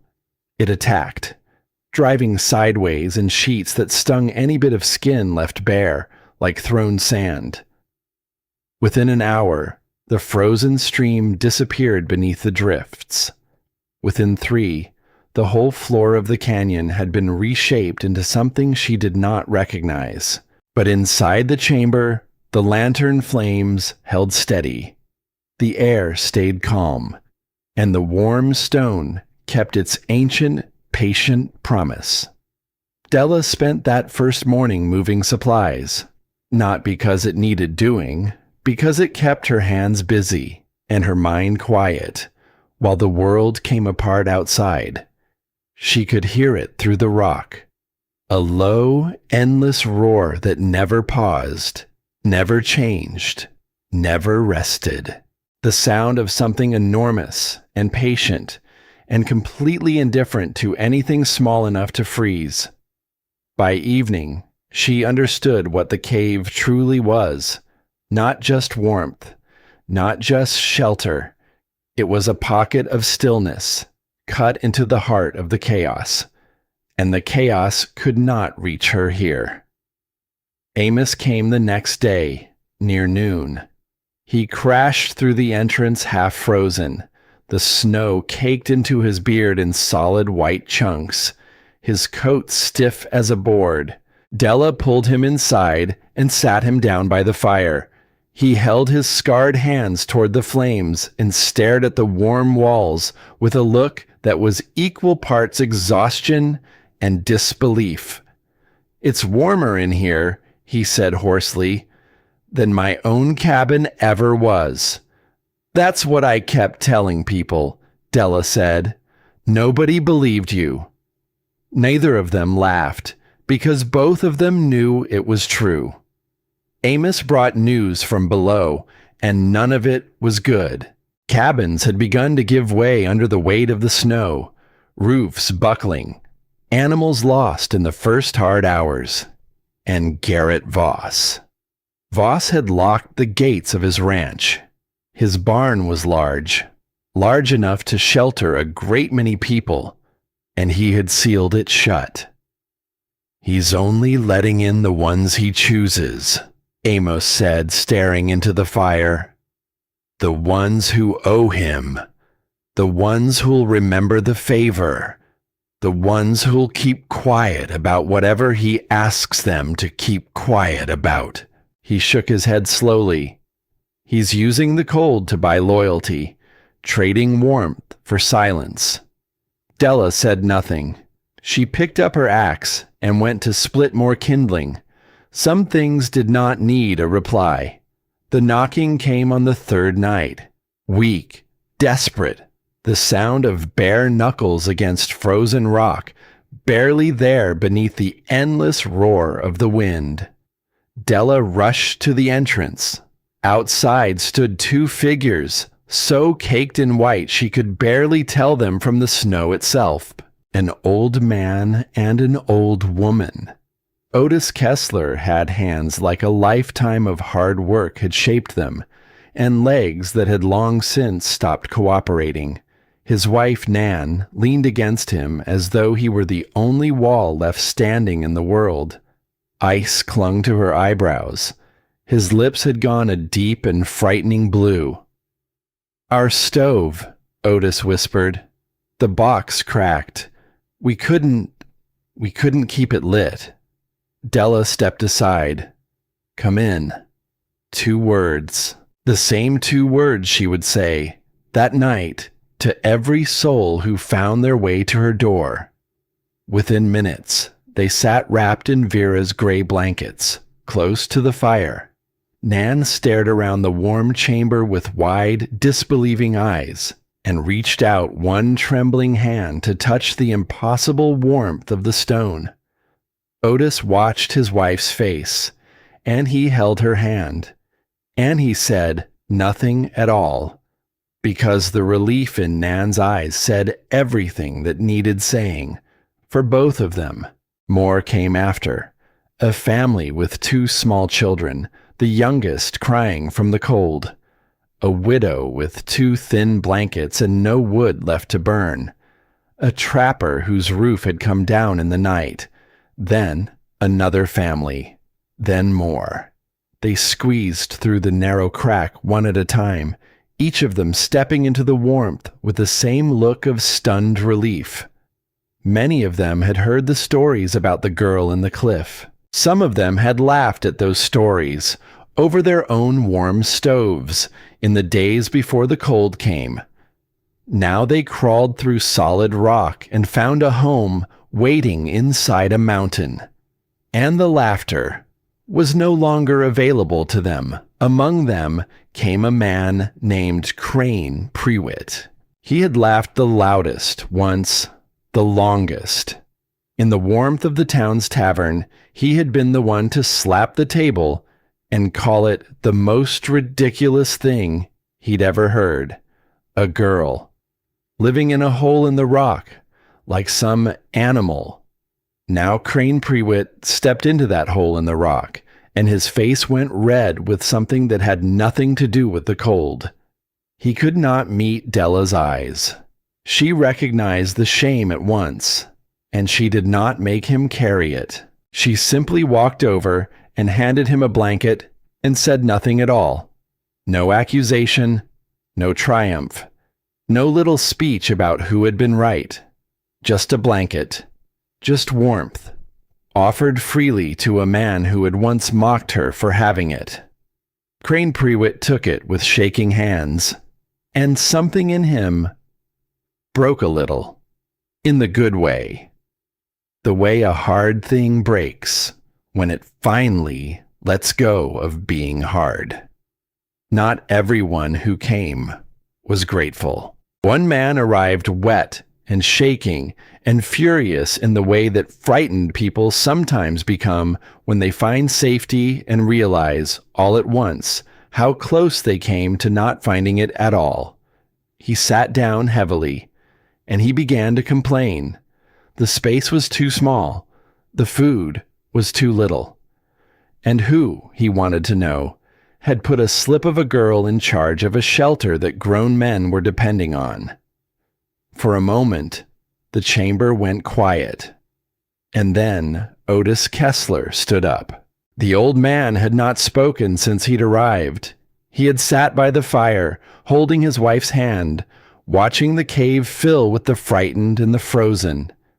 Now he rose to his full height, which was still considerable, for all his years, and he looked at the complaining man with eyes that had spent a lifetime staring down hard things, and were not much impressed by this one. "You are standing in her house," Otis said.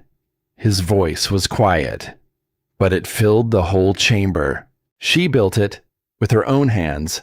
She opened the door, to you, to all of us." He held the man's gaze. "Lower your voice." The man went silent. The entire cave went silent. Then Otis sat back down and took Nan's hand again, and Nan patted his arm once, softly. That was all, and it was enough. Vera Loomis came on the 4th day. She did not come seeking shelter. Her own house down below was holding. She came because she had lived through enough hard winters to know that a cold like this made injuries as surely as it made snow. She carried her full kit and candles enough to light a church, and she went to work the moment she was through the crack. Frozen fingers, a cut gone bad, a child with a rattle in her chest. She moved through the crowded chamber steady and sure, tending one hurt after another, never stopping, never explaining, never once asking why she had come. She and Della fell into a rhythm without a word passing between them. 2 women, one old and one young, working side by side in the firelight while the world screamed outside. And on the 5th night, the thing Vera had feared came true. Nan Kessler's breathing changed. The old woman had been weakening since she arrived. A cough growing deeper, wetter, with every passing hour. Vera knelt beside her and listened, and her face went still in a way that told Della everything. "Her chest," Vera said quietly. "It's filling. In a woman her age, worn down by the cold. This is the thing that takes them." She did not say it to frighten anyone. She said it because it was true, and because the truth was where the work had to begin.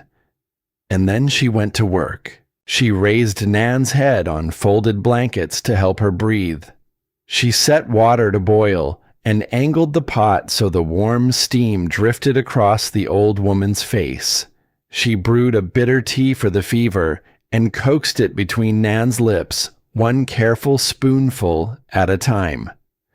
And Della worked beside her through the whole of that long night, without ever being asked, feeding the fire, heating the water, changing the damp cloths on Nan's burning forehead. The 2 of them barely spoke. They didn't need to. They passed supplies between them. They adjusted blankets. They checked the old woman's pulse with fingers that had learned, somewhere, the exact place to press. 2 women from 2 different ends of a life, working side by side in the flickering dark, bound together by one simple thing they both understood without a word. This old woman was not going to die on their watch. Not tonight. Not while either of them still had hands to work. Otis never let go of his wife's hand. Not once. Through the whole endless night. He held it, and he watched her face, and his lips moved in something that was not quite a prayer and not quite a plea. By the first gray light, Nan's breathing had steadied. The fever broke. The rattle eased. She opened her eyes and found her husband's face, and she smiled. Otis looked up. At Della. At Vera. He did not speak. He did not need to. Some kinds of gratitude are too big for words. They live in a look, in a hand that will not let go. The knocking came again the next afternoon. Della almost didn't hear it. The wind was still screaming. The knock was so weak it might have been imagined. The sound of hands so long clenched against the cold that opening them took an act of will. She went to the crack, and she looked out, and she stopped, because the person standing outside was the last person in the world she had ever expected to find at her door. Merritt Vance, her stepfather. He was barely recognizable, thinner than she remembered, his cheeks hollowed out under a patchy, untended beard, his coat far too thin for a night like this. No gloves on his hands, his skin the gray of a man who had been out in the killing cold for far, far too long. And his eyes, when they finally lifted to meet hers, they held something she had never once seen from him. Not in all the years they had shared a kitchen table. Shame, not the small kind, not embarrassment, the deep kind, the kind that takes a man apart from the inside, the kind that makes standing upright a labor, because every bone in the body wants to fold.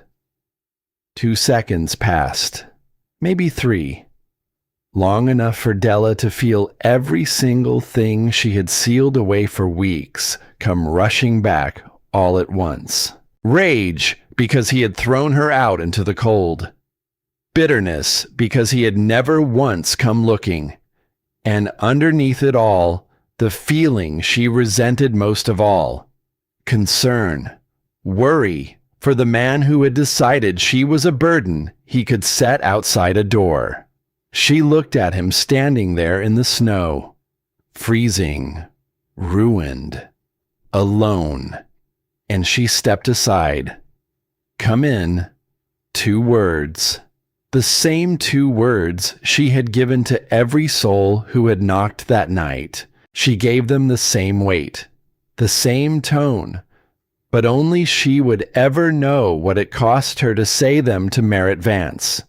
He came inside, and he looked around the warm chamber, at the shelves, at the lanterns, at the sleeping platforms, crowded now with more than 20 living people, at warmth that should not have existed.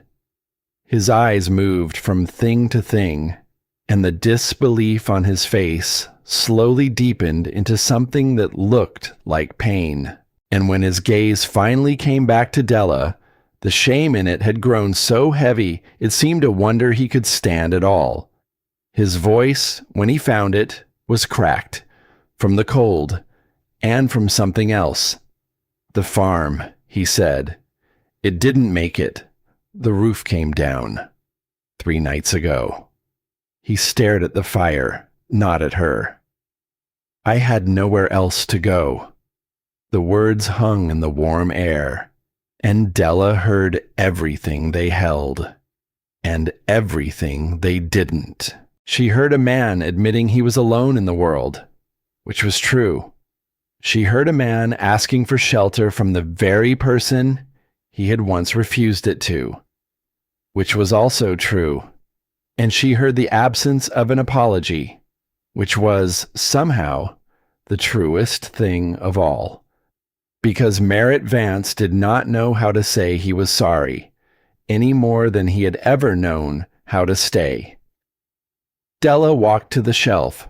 She picked up her mother's journal, and she brought it back, and she set it down beside him. Last page, she said. Merritt looked at the little book. His hand moved toward it, stopped, moved again. He opened it the way a man opens a door he is not certain he wants to walk through. He turned to the final page, the shaking letters, the unfinished sentence, The most important thing I want you to remember is, and then nothing. Merritt Vance closed his eyes, and one tear slid down his weathered cheek, cutting a clean line through the grime of 3 nights in the cold. In the crowded cave, no one looked. Vera had seen. And Vera, understanding that some moments need witnesses and some need to be left alone, had quietly drawn the nearest people into small talk, turning their eyes gently away. Della sat down beside her stepfather, not close enough to touch, not far enough to send him away. She sat at exactly the distance that meant, I am not casting you out, and I am not pretending this is healed. This is where I am. You can sit here, or you can go. Merritt sat. He held the open journal in his lap, and he looked at the words his wife had not lived long enough to finish, and he did not move. They stayed that way through the night. 2 people sharing a silence the way other people share a conversation. Neither of them spoke. Neither of them needed to. The distance between them was not the distance of anger anymore. It was the distance of 2 people who had failed each other in different ways and were only now, at last, sitting still long enough to feel the weight of it. There would be no embrace, no easy forgiveness, no sudden, tidy healing of a wound years in the making. But somewhere in the long hours between midnight and dawn, something shifted in the small space between them. Not warmth, not yet, just acknowledgement. The simple recognition that they were both here, both alive, both bound, still, to the same woman whose last words would never be finished. And for now, that was enough. Outside, the wind roared on, tireless and cold. Inside, more than 20 souls slept warm, in a shelter a thrown-away girl had carved out of borrowed stone. Della sat awake among them, her back against the warm wall, her stepfather silent at her side. She did not know, yet, that the hardest night was still ahead. She did not know that deep above the entrance, in the dark she could not see, the mountain had begun to strain under a weight it was never built to hold. She only knew that the door had stayed open, that no one who knocked had been turned away, and that somewhere in the warm dark, a lesson her mother never got to write was quietly, finally, coming true. Della could not sleep. She lay on her platform, staring up at the ceiling of the chamber, where the firelight made shadows move across ancient stone. Something was wrong. Not a feeling. A sound. Or rather, the ghost of a sound. So faint it might have been imagination. She sat up. She listened. There. Again. Not the wind. Not the stream. Something sharper. Something structural. She picked up her lantern and walked, slow and careful, toward the entrance. The sound grew clearer with every step. A soft, rhythmic ticking. The sound of stone under strain. She raised the lantern to the rock above the crack, and her breath stopped in her throat. A fracture line ran across the great stone slab that formed the natural lintel above the opening. It had not been there before. 5 nights of relentless snow had piled high against the cliff face, and the weight of it was not resting evenly. One side bore far more than the other, and that uneven load was slowly, patiently pulling the slab out of its ancient balance. The fracture was small, a hairline, but it was growing. Della turned, and she looked toward the far corner of the chamber where the south vent opened near the floor, and her stomach dropped through the earth. Snow had been driven into the vent by the endless wind, packed into the narrow opening, hard as a fist.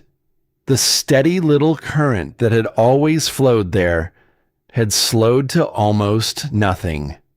She stood alone in the dim light, holding her lantern, looking at two things that were trying to kill everyone in the cave at once. The slab cracking under the weight above the door. The vent choking shut with driven ice. If the slab failed, the only way out would be sealed. If the vent closed, every fire they burned would fill the chamber with an invisible poison. The one Ezra Stemple had written of in a heavier hand. The one that had almost taken her on a careless night. Weeks ago, she remembered that night now. The thickness in the air, the sting in her throat, the way the room had tilted. The mountain had taught her that lesson early. And now she understood why. Behind her, more than 20 people slept, trusting the mountain, trusting her. She lowered the lantern. The fracture ticked softly in the dark, and she made herself think, clearly, before she moved. She woke Amos first. She touched his shoulder, and he came awake at once, the way people who live alone in wild places always do. No fog, no confusion, fully there in the space between one breath and the next. 2 problems, she said quietly. She brought him and Vera to the entrance. She showed them. Amos pressed his fingers along the fracture, reading the stone the way he read tracks in snow. Vera looked at the choked vent, then at the glowing embers of the fire, and understood the second danger without a word of explanation. The fires go out, Vera said. All of them. Now. Before anything else.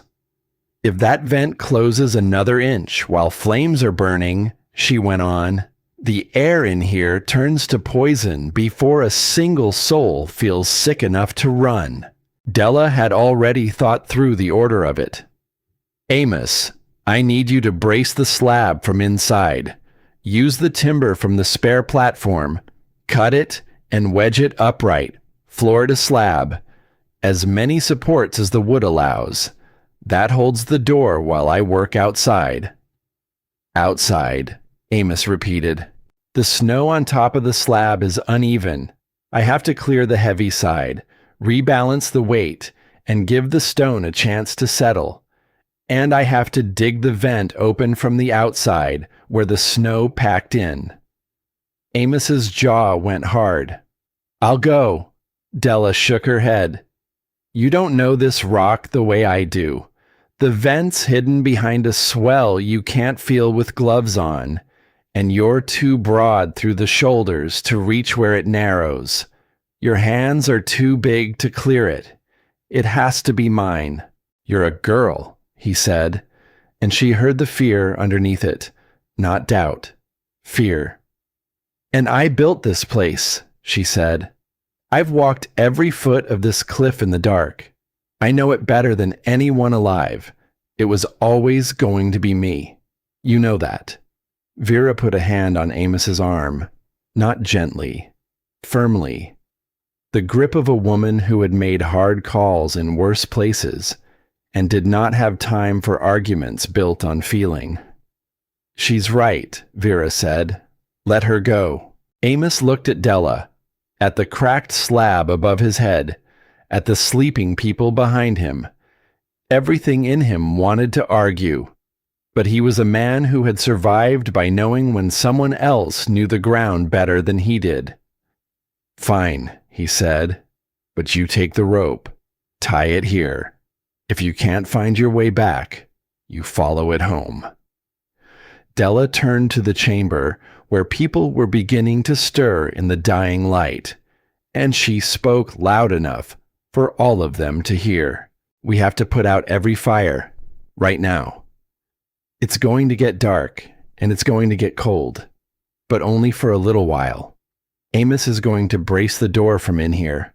I'm going outside to clear the snow. Nobody follows me out. Nobody. A pause. I'll be back.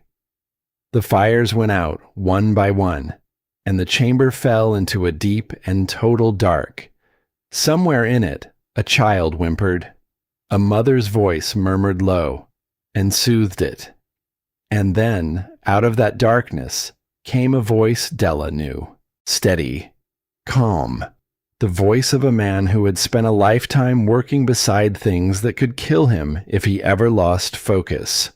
Otis Kessler. "What do you need us to do in here?" he asked. "Help Amos brace the slab," Della said. "Anyone who can lift timber." "I can lift timber," Otis said.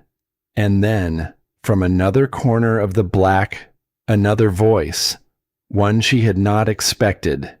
Crane Prewitt, the man who had laughed the loudest. "So can I," he said. Della tied one end of the rope to a rock beside the entrance. She fed the rest of it through the crack as she squeezed out into the dark, and the storm hit her like a living thing. The wind ripped the breath straight out of her lungs. The snow filled her eyes, her nose, her mouth. The cold was total, so complete that for 3 full seconds she could not think, could not move, could only stand pressed to the stone while her body tried to understand what had happened to it. Then she forced herself to move. The vent first. Air mattered more than the door. She worked along the cliff face, one hand always on the rope, the other feeling the rock, counting her steps, remembering every fold and bulge she had memorized in the long weeks of living here. 22 steps south of the entrance, then up. The vent opened about a body's height above the ground, tucked behind a natural swell in the rock. She had noticed it that very first week, when she'd walked every inch of this canyon like a woman reading a map she meant to memorize. She found it by touch. Her fingers met the packed snow, hard as stone from days of driven wind. She dug at it with her bare hands. Gloves would have cost her the feeling she needed to know what she was doing. The snow fought her.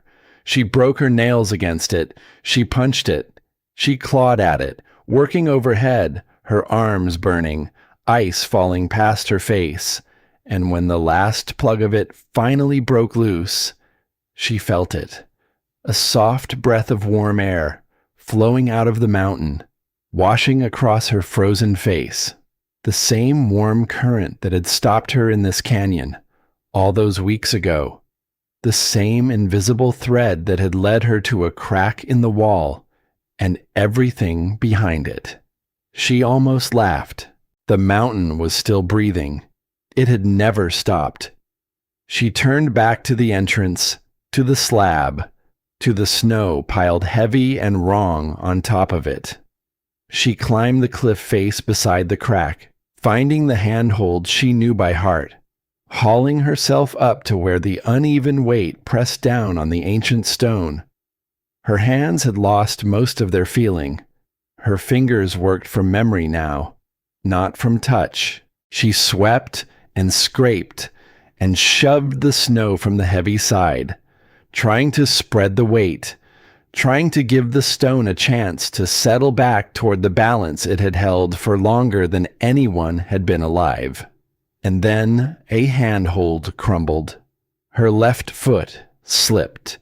For one terrible instant, she hung by 3 fingers of one hand, her whole body swinging out over the drop, the storm tearing at her clothes. Then her boot found a frozen root jutting from the rock, and she caught herself. She hung there, 5 heartbeats, breathing snow, staring at nothing because there was nothing to see. And then she pulled herself back up, and she kept working. Inside in the dark, she could hear them, Amos and Otis and Crane Prewitt, hammering timber into place. The sound came through the rock, muffled but steady, and it kept a rhythm she could hold on to. 3 men, and a stone slab that weighed more than all of them together, working blind, guided only by feel and by will. And slowly, the fracture stopped growing. The slab settled. The braces held. Della came back through the crack, shaking so hard she could not untie the rope from around her waist. Vera did it for her, wrapped her in blankets, checked her hands, her fingers, her feet. No lasting damage. Close, but not lost. Lucky, Vera said. Della's teeth chattered too hard for real words, but she managed 3. Not luck. Preparation. Someone struck a light. The fire caught, and the golden glow climbed the walls of the chamber once more. The vent was drawing now. Clean air moved through the space and out into the night. The mountain kept its end of the bargain. And in that firelight, Della saw the faces around her. They were not looking at her with pity. They were looking at her with something quieter. The simple, wordless understanding that the girl on the floor, wrapped in blankets, with torn nails and scraped hands and melting snow in her hair, had just walked into a killing dark so that they would not have to.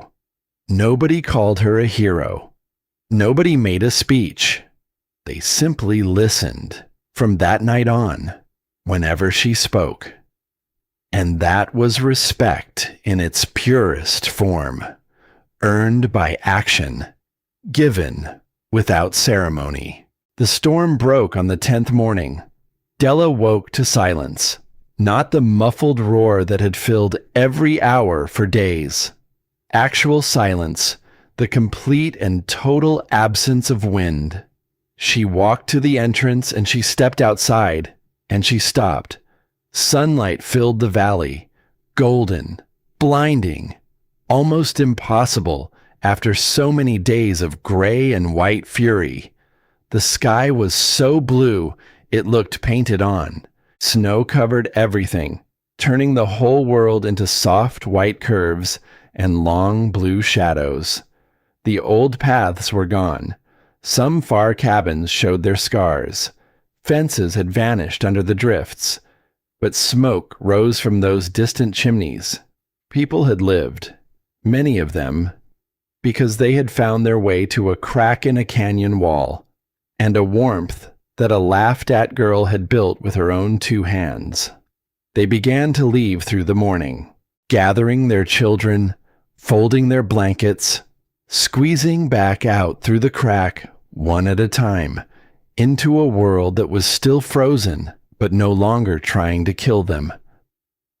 Otis Kessler stopped in front of Della on his way out. He held out his hand, the handshake of a man who had worked hard all his life, firm, deliberate, carrying more than any words he could have found. Beside him, Nan stood steadier now, breathing clear. She pulled Della into an embrace that lasted exactly long enough to mean everything it needed to mean. Then the 2 of them walked down the canyon together.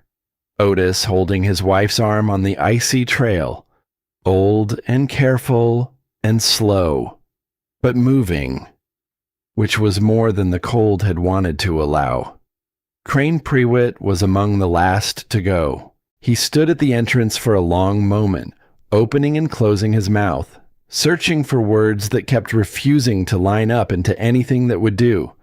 Finally, he managed one broken half of a sentence. I wanted to say that He trailed off. Della looked at him. I know, she said. Crane nodded, swallowed hard, and walked away. It was the closest thing to an apology his pride would ever allow, and Della took it for exactly what it was.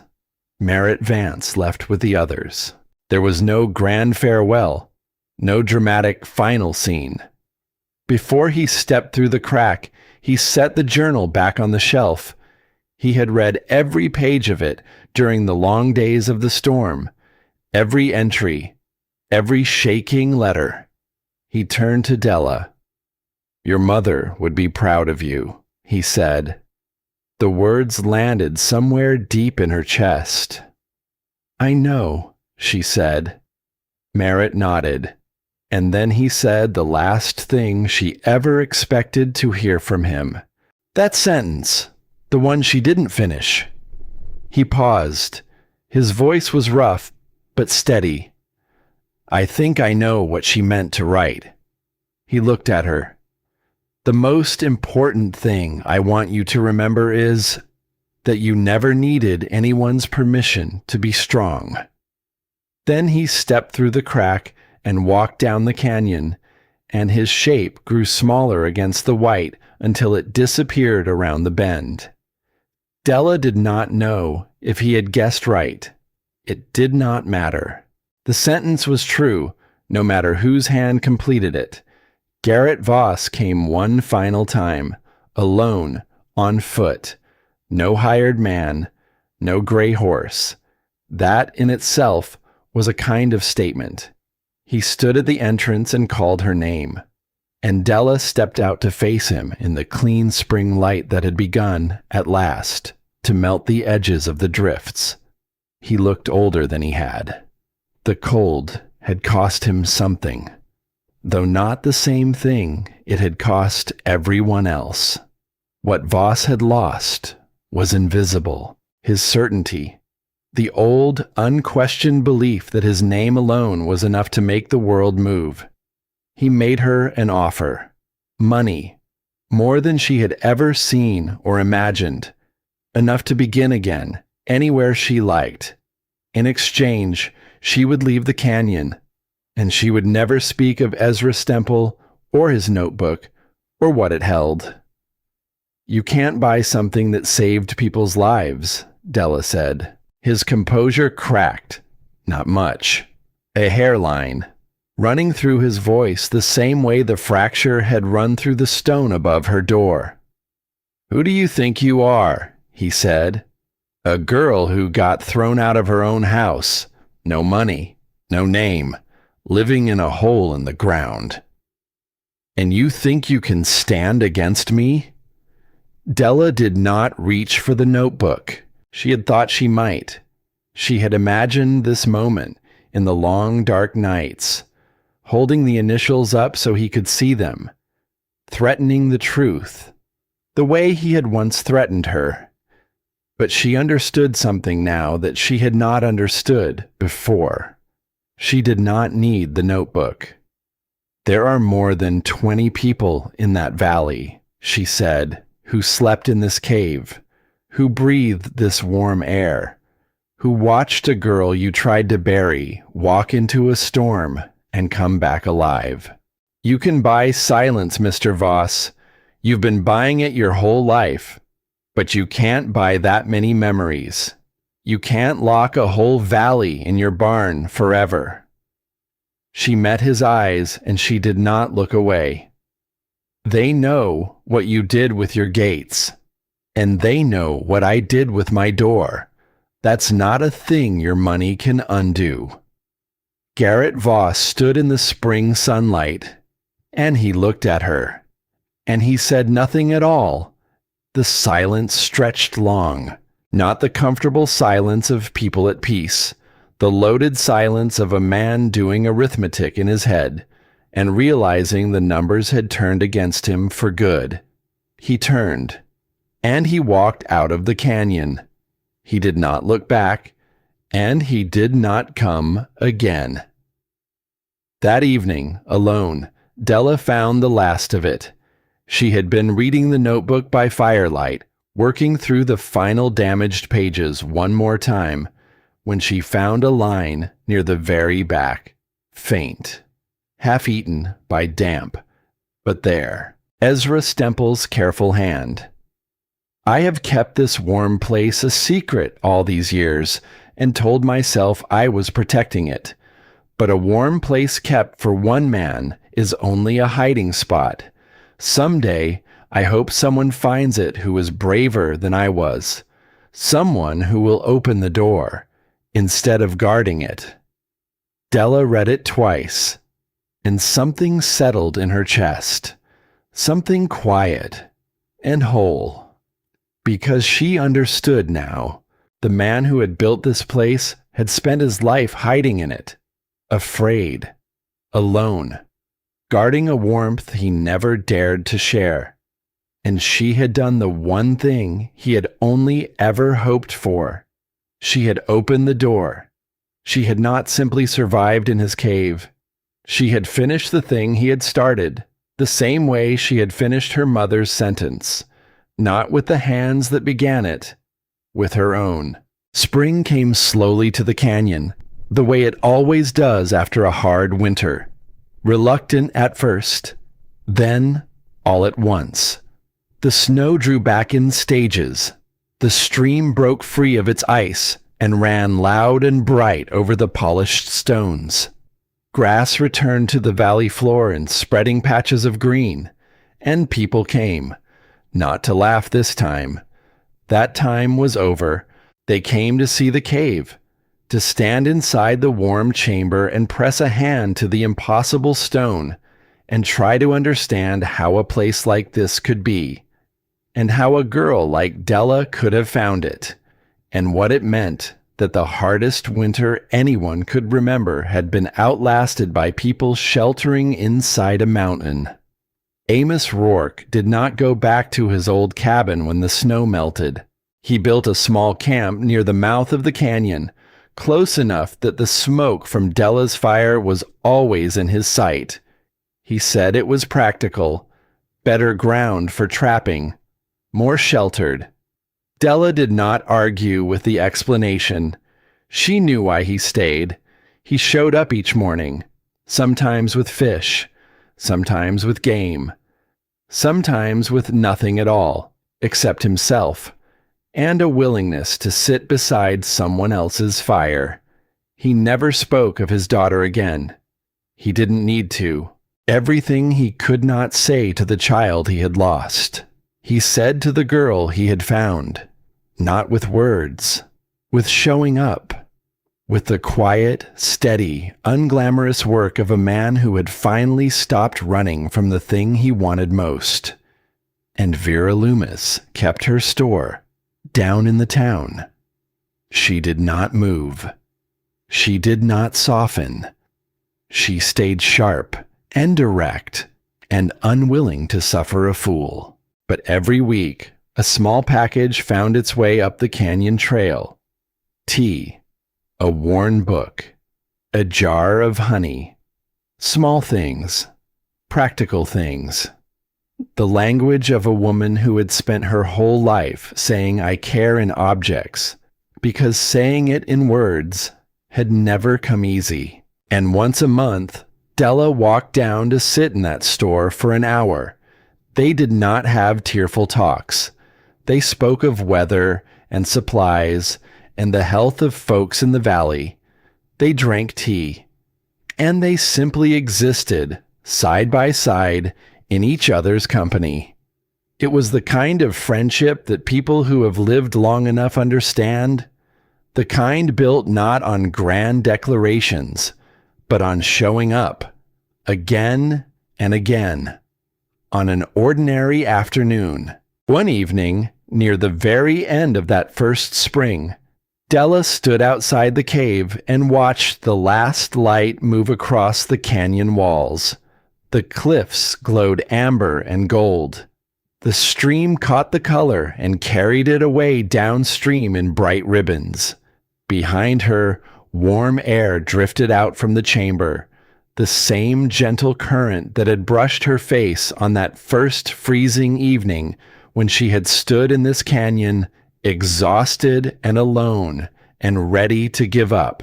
The same anomaly in a frozen world that had made her stop and turn and follow something invisible toward a crack in the wall and everything on the other side of it.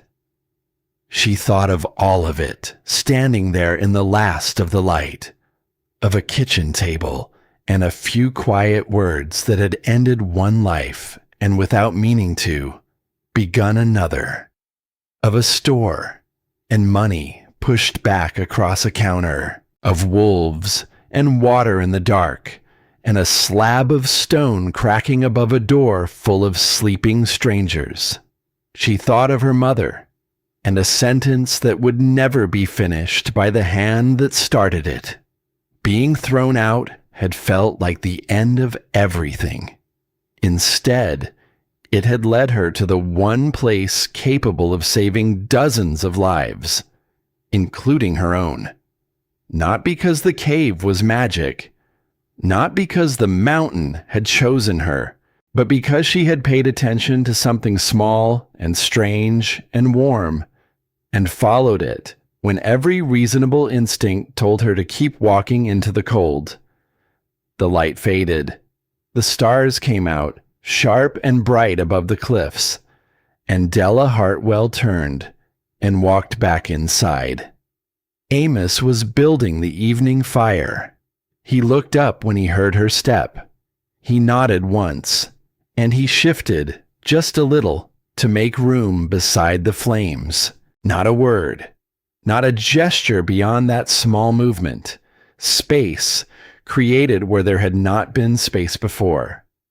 Della sat down, not because she was cold, not because she needed the fire or the shelter or the warm stone at her back.